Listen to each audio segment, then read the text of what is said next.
Maundy Thursday.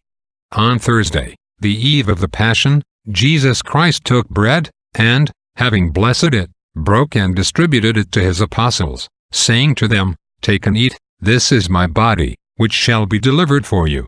Then taking the chalice, he blessed and gave it to them, saying, "Drink ye all of this. For this is the chalice of my blood, which shall be shed for you." He thereafter added, "This do in remembrance of me."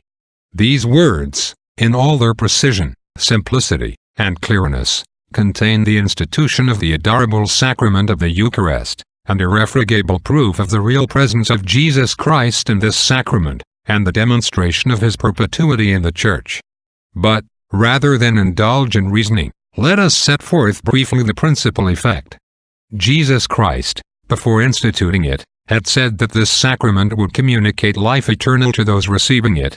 And this, in one aspect at least, and so far as it is given to man to understand the mysteries of God, is comprehensible.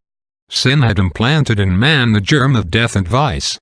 Small bullet, by reason of his disobedience man had become incapable of good, or even of a holy thought, as the great apostle tells us. Now, in God is the source of being, life, good, virtue, and all excellence. God, by communicating himself substantially to man by means of this august sacrament, implants the germ of immortality and virtue.